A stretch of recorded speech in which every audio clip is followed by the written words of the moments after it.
Oh, as I clear my throat. Good morning. Oh, I look all kinds of naked when you can't see me like that. So this is an experiment I'm trying out here because awesome Julie Bush was doing a Periscope this morning where she was, thank you for the hearts, where she was talking about needing an assistant or not. And because she's a writer, it's like, I don't need an assistant, and there's only things that I can do, not all the things that other people can do, and all this sort of stuff. So here's what I decided. All right.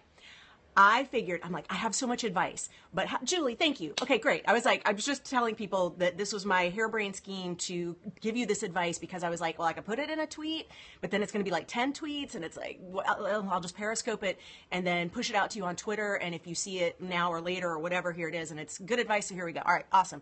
Hello, everyone. We have a celebrity in the house. Julie Bush does this amazing Periscope action at least once a day, where she does these Ask Me Anythings that you should really experience, especially if you're into the entertainment industry, which I would imagine you are, because otherwise why are you here with me? Unless the pole class thing enticed you. You're not going to see me pole dancing on Periscope, ever. But yes, I take pole for fitness, and I have my advanced class this morning. So I'm on my way out the door for that. But before I do that, I have this advice. So here it is. Even if you are in a solitary type job like screenwriting, where you feel like it's all me just writing and reading and researching and taking meetings and things that really cannot be farmed out to an assistant. I totally get this because this was me having run my small business from, gosh, we incorporated in 2002. Yeah, 2002. And it's mom and pop. And it's like the fact that my husband is interested in doing what I do. And, he's the screenwriter and script doctor turned screenwriter in the family, having been an actor, then there's me doing all this casting and writing and working with actors. I get it. There is something really powerful about the moment, though, when you realize there are two types of things in running your small business. And this is true even for the actors out there listening. No matter what your creative career is, there are two types of things. And here's what I recommend. Take a notepad or open this up in your computer, whatever note-taking process you like. I'm not going to micromanage you on that. Make two lists. And the lists are, thank you guys, Twitter, I'm multitasking. All right, you want two lists. And one list is called Things That I Can Do. And the second list is called Things That Only I Can Do. This is how I get so much shit done. This is how I can turn out a book in 6 weeks, because I am able to say, yes, I can do all that dipshit task shit that drives me nuts.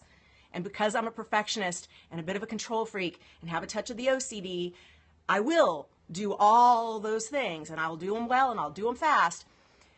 Doesn't mean I'm the only one who can do them. However, there are certain things in running my small creative business that only I can do, like write self-management for actors, like craft out a strategy for getting with a higher tier agent with an actor who is in desperate need of a better agent. There are things that only I can do in the world of brand Bonnie Gillespie.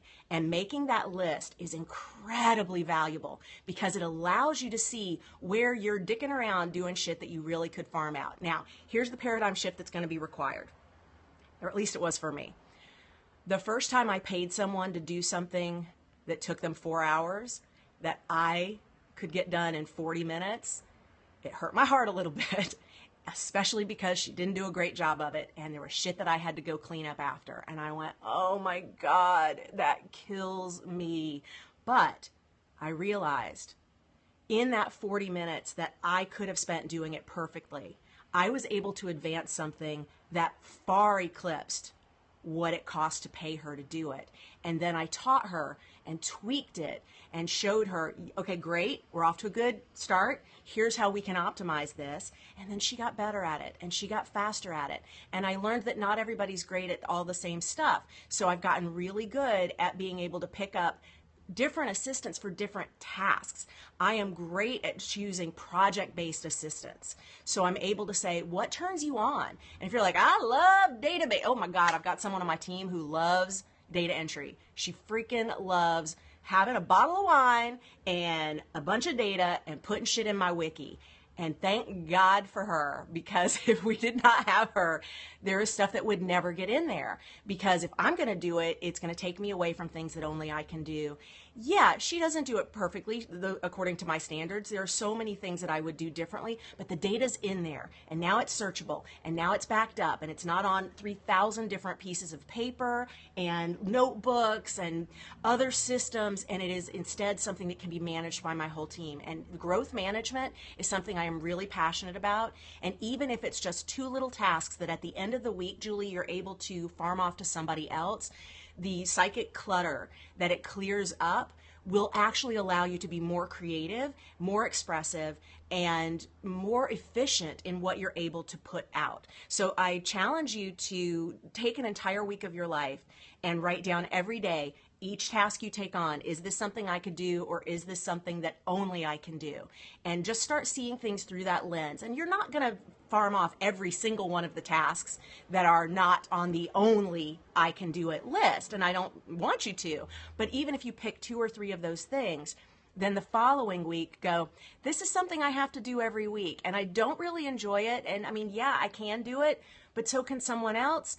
And it's low stakes enough that it doesn't matter if they fuck it up a little bit at first. And then start making a list of what that job entails, because there's a lot that you keep in your brain about it, that if you are going to give it off to somebody else. Oh, Julie, I do, girl. I actually run mastermind groups in entrepreneurship for creatives that are non-actors.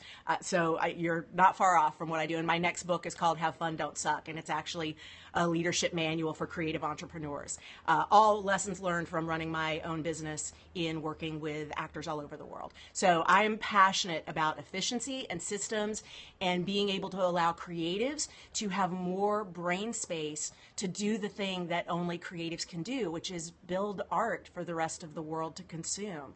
You know, we're not curing cancer, but maybe we're giving someone a moment of levity while they're on a chemo drip. So it's important shit. And I think it's important that we not overtax ourselves with the things that we actually can farm off for a couple $100 here or there. So even if it's having someone clean your house, even if it's someone going and picking up dry cleaning for you, if it's having your groceries delivered, if it's having an assistant who puts gas in your car, these are all things that allow you to create more worlds and more beauty for the rest of the world to consume.